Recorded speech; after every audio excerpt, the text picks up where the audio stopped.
I slowly made my way around the trunk of the sword tree and saw a fluttering piece of silk hanging from a low branch. There was another sword of a more ordinary sort, hanging from the same white cord. There were 3 blue flowers tied with a blue ribbon. There was a tarnished vintage halfpenny. There was a long, flat whetstone, dark with oil. Then I came to the other side of the tree and saw my loot case leaning casually against the trunk. Seeing it there, knowing someone had gone into my room and taken it from under my bed, filled me with a sudden terrible rage. It was all the worse, knowing what the Adem thought of musicians. It meant they knew I wasn't merely a barbarian, but a cheap and tawdry whore as well. It had been left there to taunt me. I had called the name of the wind in the grip of a terrible anger before, in Imre after Ambrose had broken my lute, and I had called it in terror and fury to defend myself against Felurian.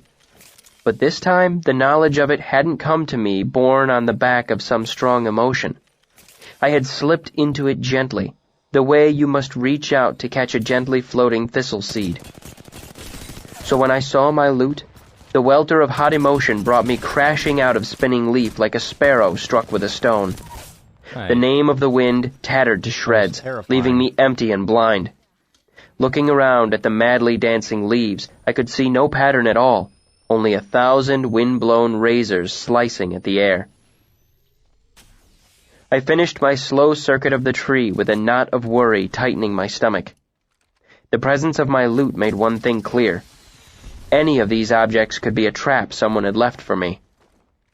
Vachette had said the test was more than what I brought back from the tree. It was also how I brought it, and what I did with it afterward. If I brought out the heavy bar of gold and gave it to Shayan, would that show I was willing to bring money back to the school? Or it would signify that I would cling greedily to something heavy and unwieldy despite the fact that it put me in danger. The same was true of any of these things. If I took the red shirt, I could be seen as either nobly striving for the right to wear it, or arrogantly presuming I was good enough to join their ranks. This was doubly true of the ancient sword that hung there. I didn't doubt that it was as precious to the Adem as a child. I made another slow circuit of the tree, pretending to consider my choices, but really just stalling for time. I nervously looked over the items a second time. There was a small book with a brass lock. There was a spindle of gray woolen thread. There was a smooth round stone sitting on a clean white cloth. As I looked at them all, I realized any choice I made could be interpreted so many ways. I didn't know nearly enough about Adem culture to guess what my item might signify. Even if I did, without the name of the wind to guide me back through the canopy, I would be cut to ribbons leaving the tree. Probably not enough to maim me, but enough to make it clear I was a clumsy barbarian who obviously didn't belong. I looked at the gold bar again. If I chose that, at least the weight of it would give me an excuse for being awkward on my way out. Perhaps I could still make a good showing of it. We'll see. Nervously, I made a third circuit of the tree. I felt the wind pick up, gusting and making the branches flail about more wildly than before. It pulled the sweat from my body, chilling me and making me shiver. In the middle of that anxious moment, I was suddenly aware of nothing as much as the sudden, urgent pressure of my bladder. My biology cared nothing for the gravity of my situation, and I was seized with a powerful need to relieve myself. Thus it was that in the center of a storm of knives, in the midst of my test that was also my trial, that I thought of urinating up against the side of the sacred sword tree while 24 proud and deadly mercenaries watched me do it. It was such a horrifying and inappropriate thought that I burst out laughing. And when the laugh rolled out of me, the tension knotting my stomach and clawing at the muscles of my back melted away.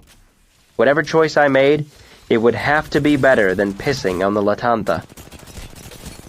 At that moment, no longer boiling with anger, no longer gripped with fear, I looked at the moving leaves around me. Always before, when the name of the wind had left me, it had faded like a dream on waking, irretrievable as an echo or a fading sigh. But this time, it was different. I had spent hours watching the patterns of these moving leaves. I looked out through the branches of the tree and thought of Celian jumping and spinning, laughing and running. And there it was, like the name of an old friend that had simply slipped my mind for a moment. I looked out among the branches, and I saw the wind. I spoke the long name of it gently, and the wind grew gentle. I breathed it out as a whisper, and for the first time since I'd come to Hert, the wind went quiet and utterly still. In this place of endless wind, it seemed as if the world were suddenly holding its breath. The unceasing dance of the sword tree slowed, then stopped, as if it were resting, as if it had decided to let me go. I stepped away from the tree and began to walk slowly toward Cheyenne, bringing nothing with me. As I walked, I raised my left hand and drew my open palm across the razor edge of a hanging leaf. I came to stand before Cheyenne, stopping the polite distance from her. I stood, my face an impassive mask. I stood utterly silent, perfectly still. I extended my left hand, bloody palm up, and closed it into a fist. The gesture meant willing. There was more blood than I'd expected, and it pressed between my fingers to run down the back of my hand. After a long moment, Cheyenne nodded. I relaxed, and only then did the wind return. Chapter 124, Of Names. You, Vashet said as we walked through the hills, are one great gaudy showboating bastard, you know that? I inclined my head slightly to her, gracefully gesturing subordinate acceptance. She cuffed me on the side of the head. Get over yourself, you melodramatic ass. You can fool them, but not me. Vashet held her hand to her chest as if gossiping. Did you hear what Quoth brought back from the sword tree? The things a barbarian cannot understand. Silence and stillness. The heart of Ademre. What did he offer to Cheyenne? Willingness to bleed for the school. She looked at me, her expression trapped between disgust and amusement. Seriously, it's like you stepped out of a storybook. I gestured. Gracious, flattering, understated, affectionate acceptance. Vashet reached out and flicked my ear hard with a finger. Ow! I burst out laughing. Fine! But don't you dare accuse me of melodrama. You people are one great unending dramatic gesture. The quiet, the blood-red clothes, the hidden language, secrets and mysteries. It's like your lives are one giant dumb show. I met her eye. And I do mean that in all its various clever implications. And me being average. Well, you impressed Cheyenne, she said, which is the most important thing. And you did it in such a way that the heads of the other schools won't be able to grumble too much, which is the other most important thing. We reached our destination, a low building of 3 rooms next to a small split-timber goat pen. Here is the one who will tend to your hand, she said. What of the apothecary? I asked. The apothecary is close friends with Carceret's mother, Vashet said, and I would not have her looking after your hands for a weight of gold. She nodded her head at the nearby house. Dalen, on the other hand, is who I would come to if I needed mending. She knocked on the door.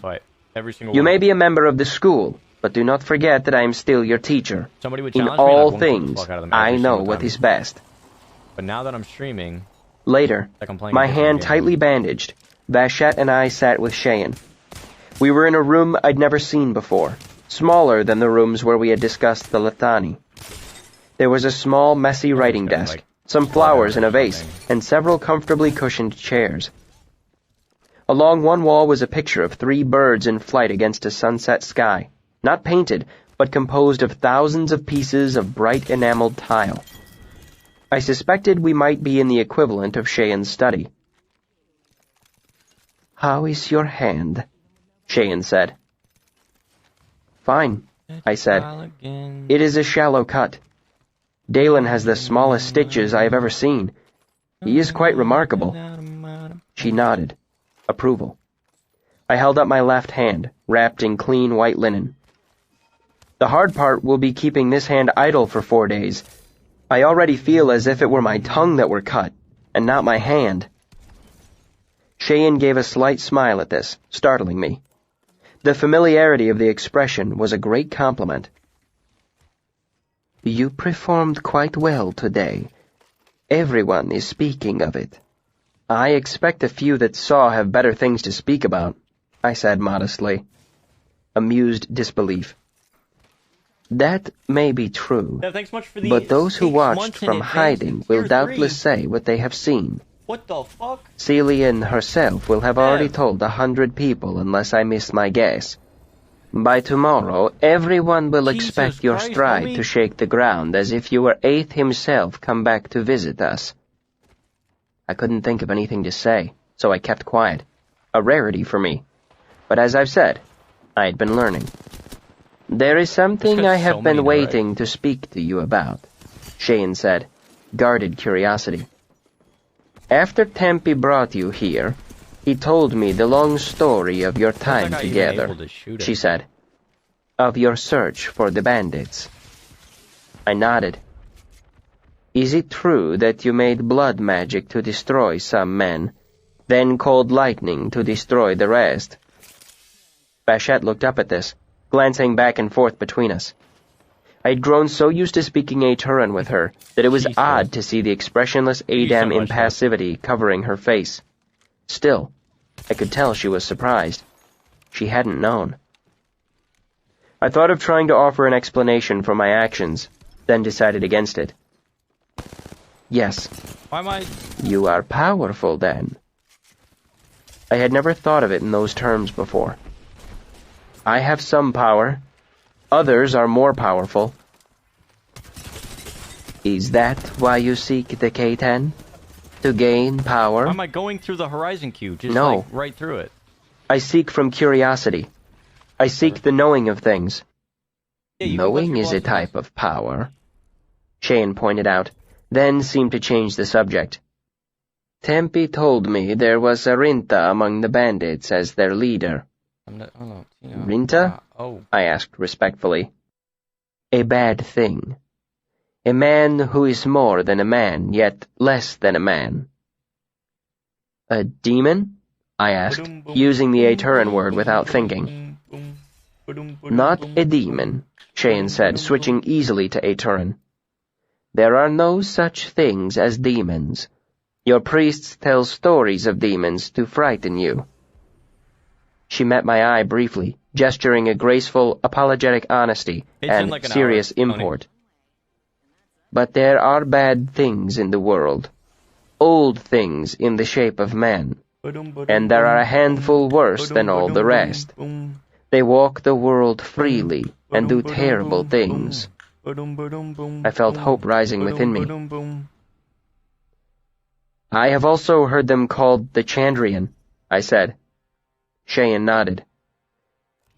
I have heard this too, but Rinta is a better word. Cheyenne gave me a long look and fell back into Ademic. Given what Tempe has told me of your reaction, I think that that you have got met leaked a long such a time one ago. before. I can't really Yes. have any thoughts on it, because... Will you meet such a one again? Yes. Yeah, that got The leaked a certainty in long my time own ago. voice surprised me. With purpose? Yes. What purpose? To kill him. Such things are not easily killed. I nodded. Will you use what Tempe has taught you to do this? I will use all things to that purpose. I unconsciously began to gesture absolute, but the bandage on my hand stopped me. I frowned at it. Dude, I That is can't good, hear that guy. Cheyenne said. I can't hear anything. Your K-10 will not be enough. It is poor for one as old as you are. Good for a I literally barbarian. could not hear anything. Good for one with as little training I'm as actually you gonna have go back to had, my VOD and but watch it, still 'cause poor My VOD overall. will have the audio and not the... I fought hard to keep the eagerness out of my voice, wishing I could use my hand to indicate how important the question was to me. Cheyenne, I have a great desire to know more of these Rinta. Cheyenne was quiet for a long moment. I will consider this, she said at last, making Tony. a gesture I thought might be Is that a trepidation. 9? I don't know. Such All I know is things that I are couldn't hear not that guy, and I was spoken down of 100 lightly. HP on white armor. I kept my face impassive and forced my bandaged hand to say profound, respectful desire. I thank you for considering it, Cheyenne. Anything you could tell me of them, I would value more than a weight of gold. Vachette gestured, firm discomfort, then polite desire, difference. 2 span ago, I couldn't have understood, but now I realized she wanted to move the conversation onto a different subject. So I bit my tongue and let it go. I knew enough about the ADEM by this point to realize that pushing the issue was the worst thing to do if I wanted to learn more. In the Commonwealth, I could have pressed the point, teased and wheedled it out of the person I was talking to. That wouldn't work here. Stillness and silence were the only things that would work. I had to be patient and let Cheyenne return to the subject in her own time. I was saying, Cheyenne continued, reluctant confession, your K-10 is poor, but were you to train yourself in proper fashion for a year, you would be Tempe's equal. You flatter me. I do not. I tell you your weakness. You learn quickly. That leads to rash behavior, and rashness is not of the Lethani. Vachette is not alone in thinking there is something troubling about your spirit. Cheyenne gave me a long look. For over a minute she stared at me. Then she gave an eloquent shrug and glanced at Vachette, favoring the younger woman with a ghost of a smile. Still, whimsical musing. Mean anything, to be honest. If I have ever met someone without a single shadow on their heart, it was surely a child too young for speaking. She pushed herself out of her chair and brushed off her shirt with both hands. Great, but new one's kind of like Come, ass. let us go and have a name for you. Cheyenne led the 3 of us up the side of a steep, rocky hill. None of us had spoken since we had left the school. I didn't know what was about to happen, but it didn't seem proper to ask. It would have seemed irreverent, like a groom blurting out, "What comes next?" halfway through his own wedding. We came to a grassy ledge with a leaning tree clutching tight to the bare face of a cliff. Beside the tree was a thick wooden door, one of the hidden ADEM homes. Cheyenne knocked and opened the door herself. Inside, it wasn't cave-like at all. The stone walls were finished, and the floor was smooth wood. It was much larger than I'd expected, too, with a high ceiling and 6 doors leading deeper into the stone of the cliff. A woman sat at a low table, copying something from one book into another. Her hair was white, her face wrinkled as an old apple. It occurred to me then that this was the first person I'd seen reading or writing in all my time in Hairt. The old woman nodded a greeting at Cheyenne, then turned to Vachette, and her eyes crinkled around the edges. Gladness. "Vachette," she said. Game is mine. "I did not know you were returned." "We are come for a name, Magwyn," Cheyenne said, polite, formal entreaty. "A name?" Magwyn asked, puzzled. She looked from Cheyenne to Vachette, then her eyes moved to where I stood behind them, to my bright red hair and my bandaged hand. "Ah," she said, growing suddenly somber. Magwyn closed her books and came to her feet. Her back was bent, and she took small, shuffling steps. She motioned me forward and walked a slow circle around me, looking me carefully up and down. She avoided looking at my face, but took hold of my unbandaged hand, turning it over to look at the palm and the fingertips. "I would hear you say something," she said, still looking intently at my hand. "As you will, honored shaper of names," I said. Magwyn looked up at Cheyenne. Why the fuck is that guy that close? "Does he mock me?" "I think not." Magwyn made another circle of me, running her hands over my shoulders, my arms, the back of my neck. She moved her fingers through my hair, then stopped in front of me and looked me fully in the eye. Her eyes were like Elodin's. Not in any of the details. Elodin's eyes were green, sharp, and mocking. Magwyn's were the familiar ADEM gray, slightly watery and red around the edges. No. The similarity was in how she looked at me. Elodin was the only other person I had met who could look at you like that, as if you were a book he was idly thumbing through. When Magwyn met my eyes for the first time, I felt like all the air had been sucked out of me. I did not know that guy was just For the on barest of door. moments, I thought she might be startled by what she saw, but that was probably just my anxiety. I had come to the edge of disaster too often lately, and despite how well my recent test had gone, part of me was still waiting for the other shoe to drop. "Maedra," she said, her eyes still fixed on mine. She looked down and made her way back to her book. "Maedra," Vashet said, a hint of dismay in her voice. She might have said more, but Cheyenne reached out and cuffed her sharply on the side of the head. It was exactly the same motion Vashet had used to chastise me 1,000 times in the last month. I couldn't help myself. I laughed. Vashet and Cheyenne glared at me. Actually glared. Magwyn turned to look at me. She didn't seem upset. "Do you laugh at the name I have given you?" "Never, Magwyn," I said, trying my best to gesture respect with my bandaged hand. "Names are important things." On such good loot and I died last game. She continued to eye me. "And what would a barbarian know of names?" "Some," I said, fumbling with my bandaged hand again. I couldn't add fine shades of meaning to my words without it. "Far away, I have made a study of such things. I know more than many, but still only just a little." Magwyn looked at me for a long time. "Then you will know you should not speak of your new name to anyone," she said. "It is a private thing, and dangerous to share." I nodded. Magwyn looked satisfied at this, and settled back onto her chair, opening a book. "Vashet, my little rabbit, you should come and visit me soon." The rule of thumb for me is gentle, chiding fondness. If they "I will, grandmother," Vashet said. "Thank you, Magwyn," Cheyenne said, deferential gratitude. The old woman nodded a distracted dismissal, and Cheyenne led us from the cave. Later that evening, I walked back to Vashet's house. She was sitting on the bench out front, watching the sky as the sun began to set. She tapped the bench beside her, and I took a seat. "How does it feel to no longer be a barbarian?"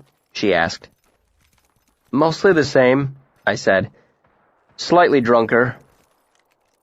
After dinner, Pentha had pulled me away to her house, where there was a party of sorts. Call it a gathering, rather, as there was no music or dancing.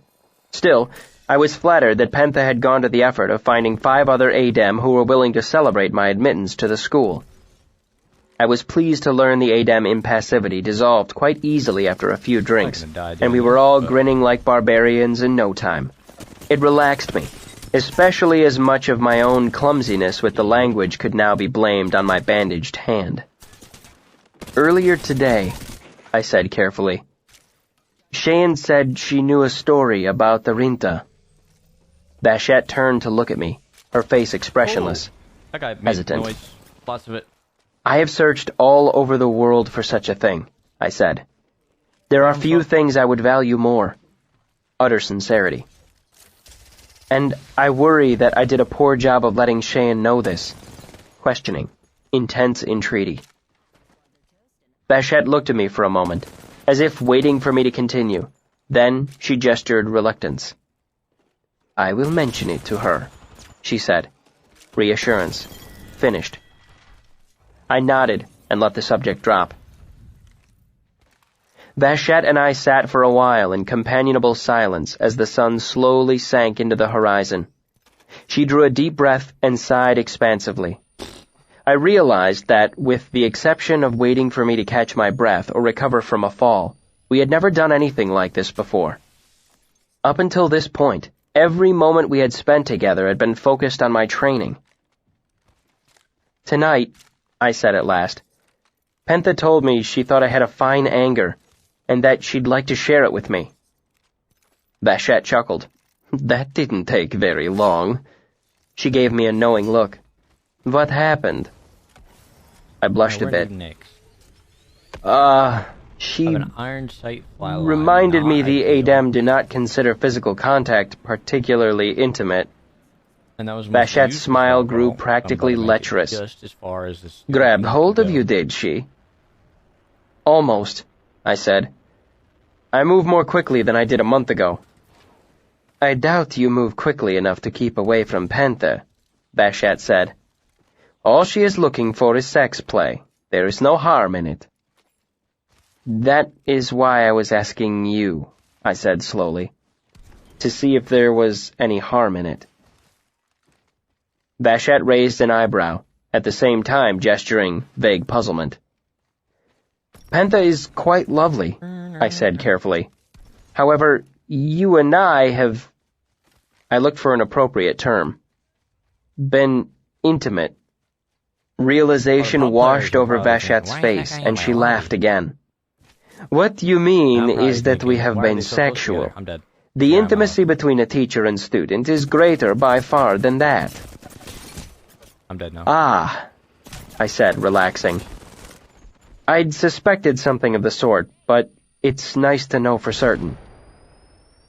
Bashat shook her head. I had forgotten what it is like with you barbarians, she said, her voice heavy with fond indulgence. It has been so many years since I had to explain such things to my poet king. What the fuck is this guy doing up here? So you would not be offended if I were to... I made an inarticulate gesture with my bandaged hand. You are young and energetic, she said. It is a healthy thing for you to do. Why would I be offended? Do I suddenly own your sex? That I should be worried about you giving it away? Bashat stopped, as if something had just occurred to her. She turned to look at me. Are you offended that I have been having sex with others all this while? She watched my face intently. I see you are startled by it. I am startled, I admitted. Then I did a mental inventory and was surprised to discover I wasn't sure how I felt. I feel I ought to be offended, I said at last, but I don't think I am. Bashat nodded approvingly. That is a good sign. It shows you are becoming civilized. The other feeling is what you were brought up to think. It is like an old shirt that no longer fits you, and now when you look at it closely, you can see it was ugly to begin with. I hesitated for a moment. Out of curiosity, I said, how many others have you been with since we have been together? Bashat seemed surprised by the question. Dude! She pursed her mouth and looked up at the sky for a long moment before shrugging. How many people have I spoken with since then? How many have I sparred with? How many times have I eaten or practiced my keitan? Who counts such things? And most Adem think this way? I asked, glad to finally have the chance to ask these questions. That sex is not an intimate thing? Of course it is intimate, Bashat said. Anything that brings two people close together is intimate. A conversation, a kiss, a whisper. Even fighting is intimate. But we are not strange about our sex. We do not feel shame about it. We do not feel it important to keep someone else's sex all to ourselves, like a miser hoarding gold. She shook her head. More than any other, this strangeness in your thinking sets you barbarians apart. But what of romance, then? I asked, slightly indignant. What of love? Bashat laughed again then, loud and long and vastly amused. Half of Haert must have heard it, and it echoed back to us from the distant hills. You barbarians, she said, wiping moisture from her eyes. I had forgotten how backward you are. My poet king was the same way. It took him a long, miserable time before he realized the truth of things. There is a great deal of difference between a penis and a heart. Chapter 125, Sasura. The next day I woke somewhat blearily. I hadn't drunk that much, but my body was no longer used to such things. And so I felt each drink 3 times that morning. I straggled to the baths, dunked myself in the hottest pool I could stand, then scrubbed the vaguely gritty feeling away as best I could. I was heading back to the dining hall when Vachette and Cheyenne found me in the hallway. Vachette gestured for me to follow, and I fell in step behind them. Person. I hardly felt up for training, or a formal conversation, but refusing didn't seem like a realistic option. That fucking rave. We wound our way through several hallways, eventually emerging near the center of the school. Passing through a courtyard, we approached a small, square building that Cheyenne unlocked with a small iron key. The first locked door I had seen in all of Haert. What the fuck? The three of us moved into a small windowless entryway. What? Vachette closed the outside door, and the room grew black as pitch, cutting off the sound of the persistent wind.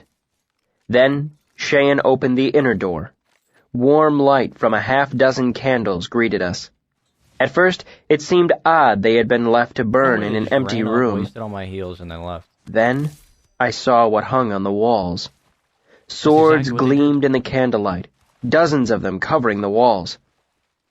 They were all of them naked, their scabbards hanging underneath them. There were no ritual trappings of the sort you might find in a Talon church. No tapestries or paintings, just the swords themselves.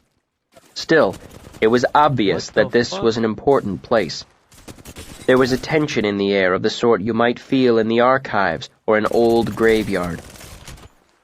Cheyenne turned to Vachette. Choose. Vachette looked startled by this, almost stricken. Pussy shit. She started to make a gesture, but Cheyenne held up a hand before she could protest. He is your student, Cheyenne said. Refusal. They really played You have the long brought game. him into the school. It is your choice. Vachette looked from Cheyenne to me, to the dozens of gleaming swords. They were all slender and deadly, each subtly different from the others. Some were curved, some longer or thicker than others. Some showed signs of much use, while some few resembled Vachette's, with worn hilts and unmarked blades of gray burnished metal. Slowly, Vachette moved to the right-hand wall. She picked up a sword, hefted it, and put it back. Then she lifted a different one, gripped it, and held it out to me. I took hold of it. It was light and thin as a whisper. Maiden combs her hair, Vachette said. I obeyed, feeling somewhat self-conscious as Cheyenne was watching. But before I made it halfway through the sweeping movement, Vachette was already shaking her head. She took the sword back from me and returned it to the wall. After another minute, she handed me a second sword. It had worn etching running down the blade like a crawling ivy. At Vachette's request, I made Heron Falling. I swept high and lunged low, sword flickering. Vachette raised an eyebrow to me, questioning. This is where I get to really I shook my head. Get shit on. The point is too heavy for me. Vachette didn't seem particularly surprised, and returned that sword to the wall as well. So things continued. Vachette hefted swords and rejected most without a word. Go to that building. She set 3 more in my hands, asked for various pieces of the Khaitan, then returned them to the wall without asking my opinion. Vachette moved more slowly as she made her way along the second wall. She handed me a sword slightly curved like Pentha's, and my breath caught when I saw the blade was the same flawless burnished gray as Vachette's. I took it carefully, but the grip wasn't right for my fingers. When I handed it back, I saw relief written plainly on her face. As she progressed along the wall, occasionally Vachette would steal a glance at Cheyenne. At those moments, she looked very little like my confident, swaggering teacher, and very much like a young woman desperately hoping for a word of advice. Cheyenne remained impassive. Eventually, Vachette came to the third wall, moving slower and slower. She handled almost every sword now, taking a long time before setting them back in their places. Then slowly, she laid her hand on another sword with a blade of burnished gray. She lifted it off the wall, gripped it, and seemed to age 10 years. Vachette avoided looking at Cheyenne and handed me the sword. The guard of this one extended out slightly, curving to give a hint of protection to the hand. It was nothing like a full handguard. Anything that bulky would render half the Khaitan useless. but it looked as if it would give my fingers an extra bit of shelter, and that was appealing to me. The warm grip settled into my palm as smoothly as the neck of my lute. Before she could ask, I made Maiden combs her hair. It felt like stretching after a long, stiff sleep. I eased into 12 stones, and for the smallest of moments, I felt graceful as Pentha looked when she fought. I made Heron falling, and it was sweet and simple as a kiss. Vashette held out her hand to take it back from me. I didn't want to give it up, but I did. I knew this was the worst possible time and place for me to make a scene. Holding the sword, Vashette turned to Cheyenne. "This is the one for him," she said. And for the first time since I'd known my teacher, it was as if all the laughing had been pressed out of her. Her voice was thin and dry. Cheyenne nodded. "I agree. You have done well to find it." It's done me, Papa. Vachette's relief was palpable, though her face still looked somewhat stricken. "It will perhaps offset his name," she said. She held the sword out to Cheyenne. Cheyenne gestured. Refusal. "No. Your student, your choice, your responsibility." Vachette took the scabbard from the wall and sheathed the sword.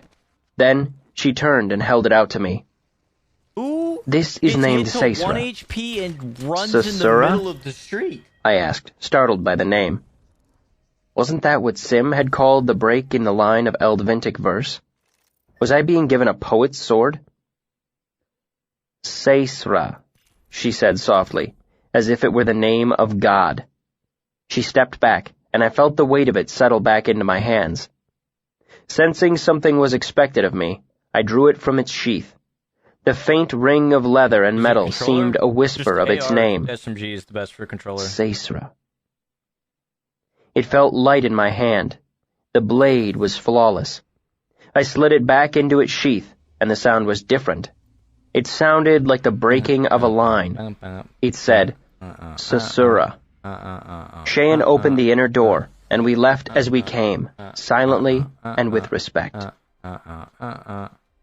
The rest of the day was quite the opposite of exciting. With a dogged and humorless persistence, Vachette taught me how to care for my sword, how to clean and oil my sword, how to dismantle and reassemble my sword, how to strap the scabbard to my shoulder or hip, how the slightly enlarged guard would alter a few of the grips and motions of the K-10. Exactly. M&K The sword was not mine. The sword belonged to the school, to a Demre. I would return it when I was no longer able to fight. While I normally have little tolerance for hearing the same thing over and over again, I let Vachette ramble. The least I could do was let her repeat herself a bit when she was plainly anxious and trying to settle her mind. Around the 15th repetition, I asked what I should do if the sword broke. Not the hilt or the guard, but the blade itself. Should I still bring it back? Vachette gave me a look of dismay so raw it verged on horror. She didn't answer, and I made a point of not asking any more questions for the rest of the morning. After lunch, Vachette took me back to Magwin's cave. My teacher's mood seemed somewhat improved, but she was still far from her regular gregarious self. "Magwin will be giving you Seisra's story," she said. "You must memorize it." "Its story?" I asked. Vachette shrugged. "In Ademic it is Atas. Okay, bro. It is the history of your sword. Everyone who has carried it. Hello? What they Every have done. single, It is something floor you spawned must the know." same thing. We reached the One top floor of the only path spawned and Evas, stood one before floor only Magwin's spawned door. Havocs, and one floor only Vachette spawned gave me a Mantics. serious look. And I'm already dead. "You must be on your best behavior and be very polite." "I will," I said. "Magwin is an important person, and you must attend closely to what she says." "I will," I said. Vachette knocked on the door and escorted me in. Magwin sat at the same table as before. For all I could tell, she was copying the same book. She smiled when she saw Vachette, then noticed me, and let her face slide into the familiar Adem impassivity. "Magwin," Vachette said, profoundly polite entreaty. "This one needs the Atas of his sword." Which sword did you find for him? Magwyn asked, her face wrinkling even further as she squinted to see it. Sesra, Bashat said. Magwyn gave a laugh that was almost a cackle. She got down off her chair. I can't say I'm surprised, she said, and disappeared through a door that led back into the cliff.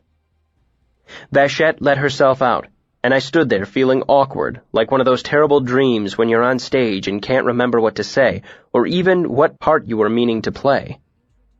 Magwyn returned, carrying a thick book bound in brown leather. At a gesture from her, we took seats in chairs facing each other. Hers was a deeply cushioned leather chair. Mine was not. I sat with Sasura across my knees, partly because it seemed appropriate, and partly because I was fond of the feel of it beneath my hand. She opened the book, the binding crackling as she spread it open on her lap. She flipped pages for a moment until she found the place she was looking for. First came Chael, she read, who shaped me in fire for an unknown purpose. He carried me, then cast me aside. Magwyn looked up, unable to gesture as her hands were both occupied by the large book. Well, she demanded. What would you like me to do? I asked politely. I couldn't gesture due to my bandages. We made a fine pair of half-mutes. Repeat it back, she said, irritated. You need to learn them all. First came Chael, I said, who shaped me in fire for an unknown purpose. He carried me, then cast me aside. She nodded and continued. Next came Etain. I repeated it. We continued this way for perhaps a half hour, owner after owner, name after name, loyalties declaimed and enemies killed. At first, the names and places were tantalizing. Then, as it continued, the list began to depress me, as nearly each piece ended with the death of the owner. They were not peaceful deaths either. Some died in wars, some in duels. Many were merely killed by or slain by, giving no clue as to the circumstances. After 30 of these, I had heard nothing resembling passed from this world peacefully in his sleep, surrounded by fat grandchildren. Then, the list stopped being depressing and became simply boring instead. Next came Finol of the clear and shining eye, I repeated attentively. Much beloved of Dulcin. She herself slew 2 Daruna, then was killed by Gremin at the Drossen Tor. I cleared my throat before Magwyn could recite another passage. If I may ask, I said, how many have carried Sasura over the years? Sesra, she corrected me sharply. Do not presume to meddle with her name. It means to break, to catch, and to fly. Just reloading my flatline. I looked down at the sheathed sword across my lap. I felt the weight of it, the chill of the metal under my fingers.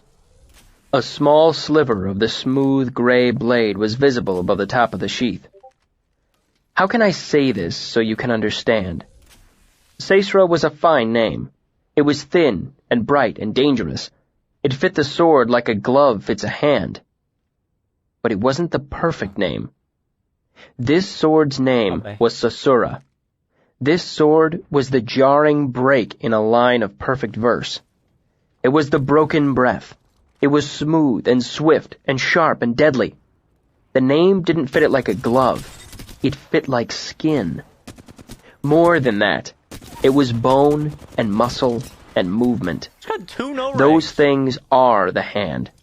And Sasura was the sword. Because he just hit 2 big PKs. It was both the name and the thing itself. I can't tell you how I knew this, but I knew it. Besides, if I was to be a namer, I decided I could damn well choose the name of my own sword. I looked up at Magwyn. It is a good name, I agreed politely, deciding to keep my opinion to myself until I was well gone from Ademre. I am only wondering how many owners there have been entirely. That is something I should know as well.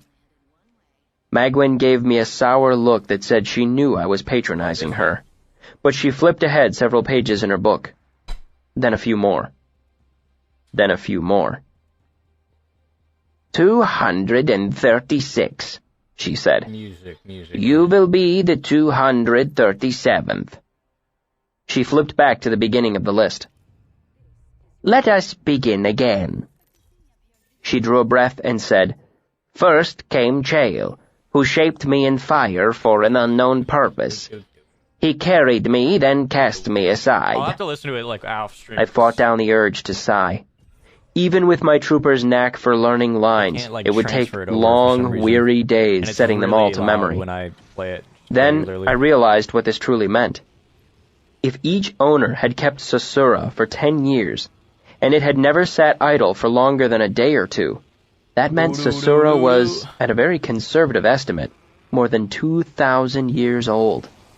If I don't go first floor, I'm gonna die. I received my next surprise 3 hours later when I tried to excuse myself for supper. We'll get one gun As I stood to leave, Magwyn explained I was to remain with her until I learned all of Sasura's story by heart. Someone would bring us our meals, and there was a room nearby where I could sleep. What the fuck is that movement? First came Chael. Chapter 126, The First Stone. I spent the next 3 days with Magwyn. It wasn't bad, especially considering my left hand was still healing, so my ability to talk and fight was rather limited. This guy just did I like to think I did rather well. It would have been easier easier for me to memorize an entire play than this. A play fits together like a jigsaw. Dialogue moves back and forth. There is a shape to a story. But what I learned from Magwyn was merely a long string of unfamiliar names and unconnected events. It was a laundry list masquerading as a story. Still, I learned it all by heart. It was late in the evening of the third day when I recited it back flawlessly to Magwyn. The hardest part was not singing it as I recited. Music carries words over miles and into hearts and memories. Committing Sasura's history to memory had been much easier when I'd started fitting it to the tune of an old vintage ballad in my head. The next morning, Magwyn demanded I recite it again. After I made it through a second time, she scribbled a note to Cheyenne, sealed it in wax, and shooed me out of her cave. We had not expected Magwyn to be finished with you for several days yet, Cheyenne said, reading the note. Vachette took a trip to Feyant, and will not be back for at least 2 days. That meant I'd memorized the ATAS twice as quickly as their best estimate. I felt more than a little pride in that. Shane glanced at my left hand and gave the barest frown. When did you have your dressings removed? She asked. I could not find you at first, I said, so I went to visit Dalen. He said it was healed quite nicely. I flexed my newly unbandaged left hand and gestured joyful relief. There is hardly any stiffness in the skin, and he reassures me even that will fade soon with proper care. I looked at Cheyenne, expecting to see some gesture of approval or satisfaction. Instead, I saw exasperated irritation. Have I done something wrong? I asked, confused regret, apology. Cheyenne motioned to my hand. It could have been a convenient excuse to postpone your stone trial, she said, irritated resignation. Now we must go ahead with it today, Vachette or no. I felt a familiar anxiety settle back onto me, like a dark bird clenching its claws deep into the muscles of my neck and shoulders. I'd thought the tedium of memorization had been the last of it, but apparently the final shoe was yet to drop. It's just not a real person. I didn't like the sound of the term stone trial either. Return here after midday meal, Cheyenne said. Dismissal. Go. I have much to prepare before then. I went looking for Pentha. With Vachette gone, she was the only one I knew well enough to ask about the upcoming trial. But she wasn't in her house, the school, or the baths. Eventually, I gave up, stretched, and rehearsed my K-10, first with Sasura, then without. Then I made my way to the baths and scrubbed away 3 days of sitting and doing nothing. Cheyenne was waiting for me when I returned after lunch, holding her carved wooden sword. She looked at my empty hands and made an exasperated gesture. "Where is your dueling sword?" "In my room," I said. "I did not know I would need it." "Run fetch it," she said. "Then meet me at the stone hill." "Cheyenne," I said, urgent, imploring. "I don't know where that is. I don't know anything about the stone trial." Surprised. "Vachette never told you?" Disbelief. I shook my head. Sincere apology. We were focused on other things. Exasperation. "It is simple enough," she said. "First, you will recite Sesra's Atas for all gathered. Then you will climb the hill. At the first stone, you will fight one from the school who is ranked of the first stone. If you win, you will continue to climb and fight someone of the second stone." Cheyenne looked at me. "In your case, this is a formality. Occasionally, a student enters the school with exceptional talent. Vachette was one such as this, and she gained the second stone at her first trial." Blunt honesty. "You are not such a one. Your Catan is still poor, and you cannot expect to gain even the first stone. The stone hill is east of the baths." She flicked her hand at me. "Hurry." There was a crowd gathered at the foot of the stone hill by the time I arrived, more than 100 people. Gray homespun and muted colors vastly outnumbered mercenary red, and the low murmur of the crowd's conversation was audible from a distance. The hill itself wasn't particularly high, nor was it steep, but the path to the top cut back and forth in a series of switchbacks. At each corner there was a wide, flat space with a large block of gray stone. There were 4 corners, 4 stones, and 4 red-shirted mercenaries. At the top of the hill stood a tall gray stone, familiar as a friend.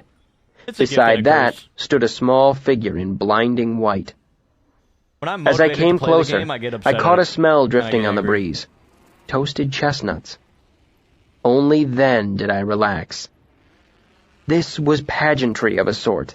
While Stone Trial had an intimidating sound to it, I doubted very much that I was going to be brutalized in front of a milling audience while someone sold roasted nuts. I entered the crowd and approached the hill. I could see it was Cheyenne next to the gray stone. I also recognized the heart-shaped face and long hanging braid of Pentha at the third stone. The crowd parted gently as I walked to the foot of the hill.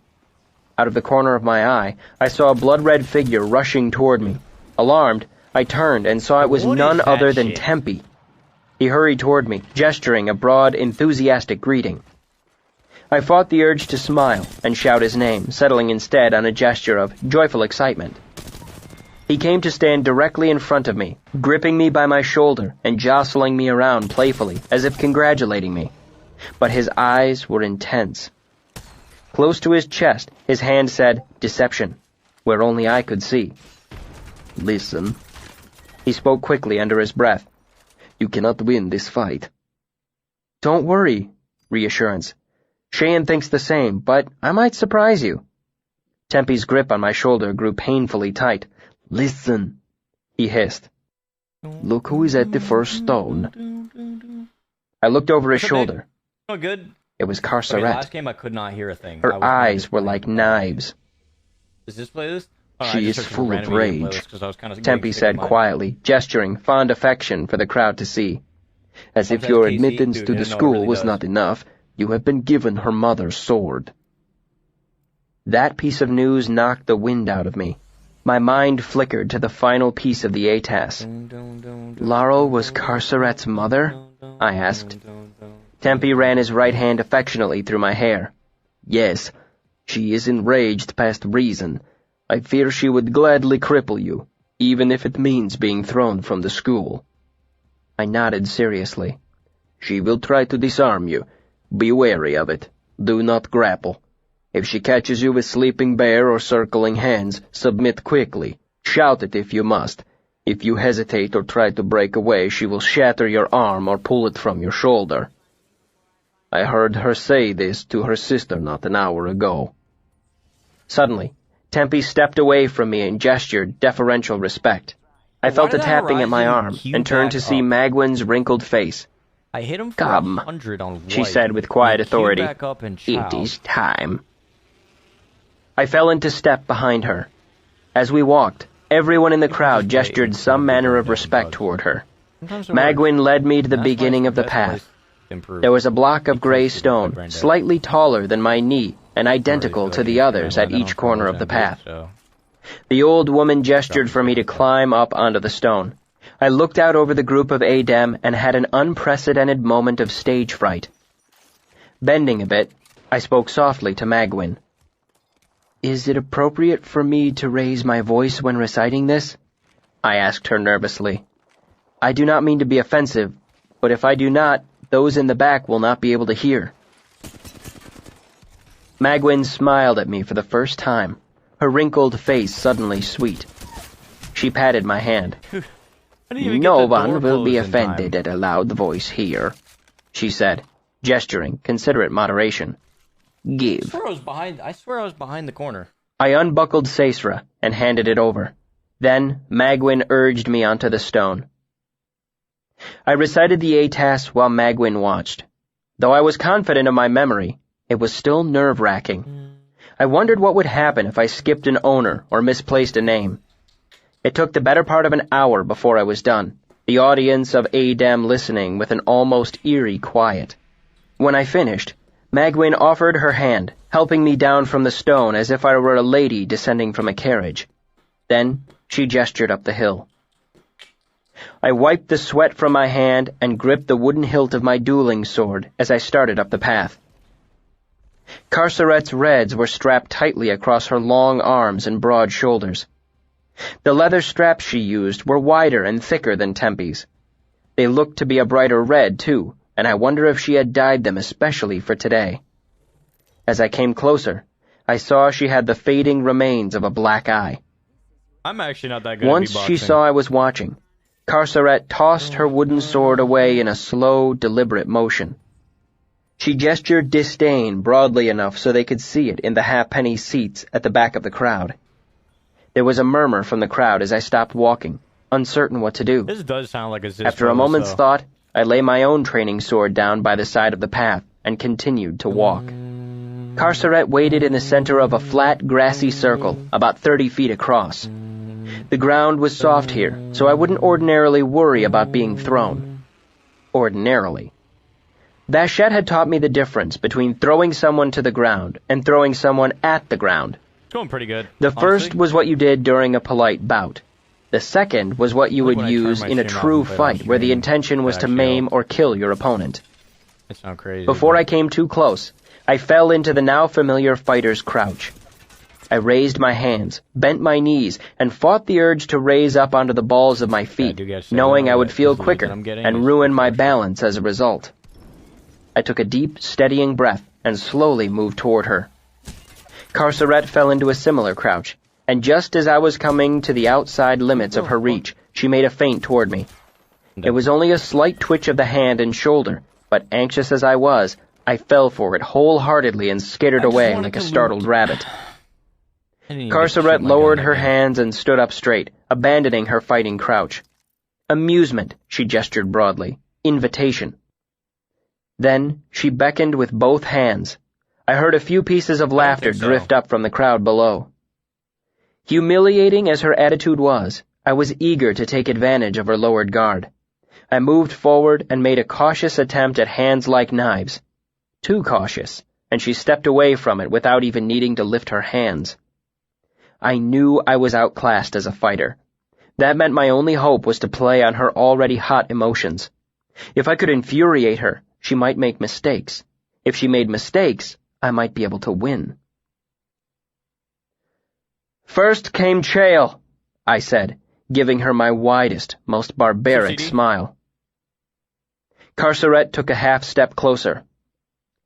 I am going to crush your pretty hands, she hissed in perfect Aturan. As she spoke, she reached out and made a vicious gripping motion at me. She was trying to scare me, make me recoil and lose my balance, and honestly, the raw venom in her voice made me want to do just that. But I was ready. I resisted my reflex to pull back. In doing so, I froze for a moment, neither retreating nor advancing. Of course, this is what Carceret was truly waiting for, a half-moment's hesitation as I fought the urge to flee. She closed on me in a single easy step and caught my wrist, her hand tight as a band of iron. No, I haven't, go. Without thinking, I used Celian's curious two-handed version of Break Lion. No, you can't, CD. Perfect for a small girl struggling against a grown man, or a hopelessly outclassed musician trying to escape an Adem mercenary. I regained control of my hand, and the unorthodox movement startled Carceret ever so slightly. I took advantage of it and struck out quickly with sowing barley, snapping my knuckles hard against the meat of her inner bicep. What the fuck? It wasn't a hard punch, I was too close for that, but if I managed to hit the nerve properly, the blow would numb her hand. This wouldn't just make her weak on her left side, but it would make all the two-handed motions of the Khaitan more difficult, a significant advantage. Since I was still so close, I immediately followed sowing barley with turn millstone, giving her a short, firm push to knock her off balance. I managed to get both hands on her, and even pushed her backward by perhaps 4 inches. But Carceret came nowhere near to losing her balance. Then I saw her eyes. I'd thought she'd been angry before, but it was nothing compared to now. Now, I'd managed to actually strike her. Not just once, but twice. A barbarian with less than 2 months of training had struck her twice, while everyone in the school looked on. I cannot describe how she looked, and even if I could, it would not impress upon you the truth of things, as her face was still almost entirely impassive. Instead, let me say this. I have never seen anyone so furious in my entire life. Not Ambrose, not Hem, not Denna when I criticized her song, or the mayor when I defied him. Those angers were pale candles compared to the forge fire burning in Carceret's eyes. How the fuck did that guy get there so But fast? even in the full flower of her fury, Carceret was perfectly in control. She didn't lash out wildly or snarl at me. She kept her words inside her, burning them like fuel. I couldn't win this fight, but my hands moved automatically, trained by hundreds of hours of practice to take advantage of her nearness. I stepped forward and tried to grab hold of her for thunder upward. Her hands snapped out, brushing the attack away. Then she lashed out with Bargeman at the dock. I don't think she expected it to connect. A more competent opponent would have avoided or blocked it. But I had let myself get slightly wrong-footed, so I was off balance. So I was slow. So her foot caught me in the stomach and pushed. Bargeman at the dock isn't a quick kick meant to break bones. It is a kick that shoves the opponent off balance. As I was already off balance, it pushed me right off my feet. I landed jarringly on my back, then rolled to stop in a messy tangle of limbs. Now, some might say that I had taken a bad fall and was obviously too stupefied to find my feet and continue the fight. Yeah, actually almost killed me too. Others might say that while it was messy, the fall wasn't quite as hard as all that, and I had certainly found my feet after worse. Personally, I think the line between being stupefied and being wise is sometimes very thin. How thin, I suppose, I will leave you to decide. Chapter 127. Anger. "What were you thinking?" Tempe demanded. Disappointment, fierce chastisement. "What fool sets his sword aside?" "She threw her sword away first," I protested. "Only to lure you in," Tempe said. "Only as a trap." I was buckling Sasura's scabbard so the hilt hung over my shoulder. There hadn't been any particular ceremony after I had lost. Magwyn simply returned my sword and smiled at me, patting my hand in a comforting way. I watched the crowd slowly dispersing below and gestured polite disbelief to Tempe. Should I have kept my sword when she was unarmed? Yes.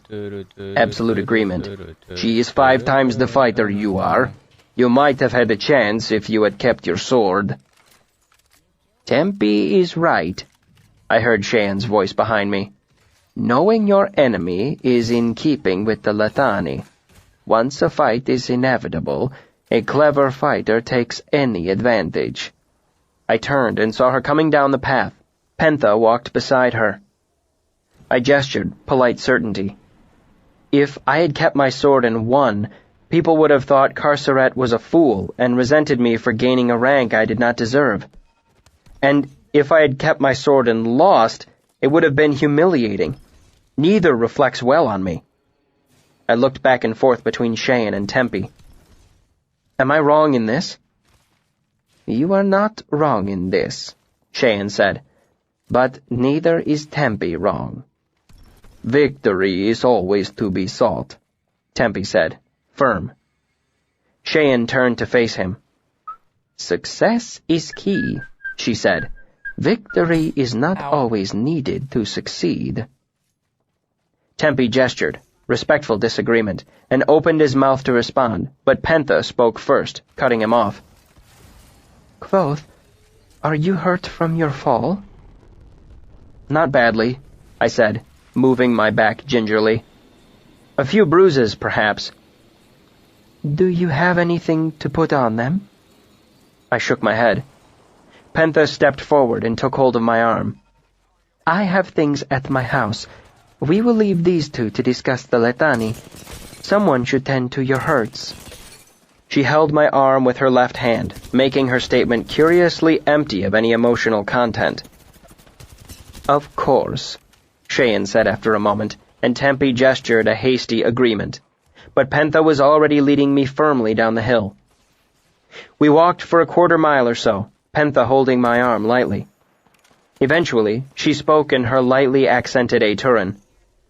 Are you bruised badly enough to need a salve? She asked. Not really, I admitted. I thought not, she said. But after I have lost a fight, I rarely wish to have people tell me how I lost it. She flashed me a small, secret smile. I smiled back. We continued to walk, and Pentha kept hold of my arm, subtly guiding us through a grove of trees, then up a steep path carved through a small bluff. Eventually, we came to a secluded dell that had a carpet of wild papavlar flower blossoming among the grass. Their loose, blood-red petals were almost exactly the same color as Pentha's mercenary reds. Vashette told me barbarians have strange rituals with your sex, Pentha said. She told me if I wanted to bed you, I should bring you to some flowers. She gestured around. These are the best I could find in this season. She looked up at me expectantly. Ah, I said. I expect Vashette was having a bit of a joke with you. Or perhaps a joke with me. Pentha frowned, and I hurried to continue. But it is true that among the barbarians there are many rituals that lead up to sex. It is somewhat more complicated there. Pentha gestured, sullen irritation. I didn't even get to I should read not my be chat. surprised, she said. Everyone tells Unless you stories saw about my the head, barbarians. turn completely, Some of it is training, so then I don't can know move why, well you know what I'm among saying? you. Rye, however. like, Since I have not been out among them yet, they also tell stories to tease me. What Sounds like sort a of good time, stories? bro. I'm low I key. asked, thinking of what I had heard Random about the are actually Adem not and the bad. Lethani I before I had met got Tempe. that. She shrugged, slight embarrassment. It is foolishness. They say all the barbarian men are huge. She gestured this far thing- above her okay, head, yeah. showing a Who height said of more gangbang? than I said 7 six-way. feet. I was talking about a fight. Naden told I could be me talking he about went to a phone town call. where the barbarians ate a soup made of I could be dirt. talking about a group chat. They say the barbarians never bathe. They say barbarians drink their own urine, believing it will help them live longer. She shook her Louise head, is normally laughing the one and to say gesturing, shit like horrified amusement. Louise Are been on a you good behavior. saying, I asked slowly, that Wait, no, you you did don't say drink that, Louise. yours? Oh, Pentha that's froze fucked up. mid-laugh and looked at me, I had her faith face in you. and hands showing I a thought you were on your good confused, behavior apologetic mix of embarrassment, disgust, and disbelief. It was such a bizarre tangle of emotions, I couldn't help but laugh, and I saw her relax when she realized the joke. I understand, I said. We tell similar stories about the I Adem. thought you were on your good behavior. Her eyes lit up. You must tell me as I told you. It is fair. Given Tempe's reaction when I'd told him of the word fire and Lethani, I decided to share something else. They say those who take the red never have sex. They say you take that energy and put it into your Khaitan, And that is why you're such good fighters. I'm really trying to use my paddle. Penta laughed hard at that. Breaking my brain. I would have never made the third stone Please if don't let that this were be the a solo. case, I'm gonna be she extremely said, disappointed. wry This is amusement. definitely solo. If keeping from sex gave me my fighting, there would be days I could not make even a fist. I felt my pulse quicken a bit at that. Still, she said, I can see where that story comes from. They must think we have no sex because no Adam would bed a barbarian. Ah, I'm just seeing things. I said, Cap. somewhat disappointed. I got you red-handed. Why have you brought me to the flowers, then? You are now of a Demre, she said easily. I expect many will approach you now. Thanks so much for You the, have a tier sweet 1 face, and it is hard not to be curious about your anger. Penta paused and glanced significantly downward. That is, unless you are diseased. I blushed at this. The past 5 hours. What? No, of course not. Are you certain? I have studied at the Medica, I said somewhat stiffly. The greatest school of medicine in all the world. I know all about the diseases a person might catch, how to spot them, and how to treat them. Penta gave me a skeptical look. I do not question you in particular, but it is well known that barbarians are quite frequently diseased in their sex. I shook my head. This is just another foolish story. I assure you, the barbarians are no more diseased than the Adem. In fact, I expect we may be less. She shook her head, her eyes serious. No, you are wrong in this. Of 100 barbarians, how many would you say were so afflicted? Get more fights It was an easy statistic I knew from the Medica. Ranked than I am in pubs. Out of every 100?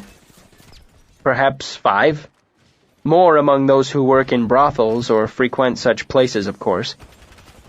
Penta's face showed obvious disgust, and she shivered. Of 100 Adem, none are so afflicted, she said firmly. Absolute. Oh, come now. So I held up my hand, making a circle with my fingers. None? None, she said with grim certainty. The only place we could catch such a thing is from a barbarian, and those who travel are warned. What if you caught a disease from another Adem who had not been careful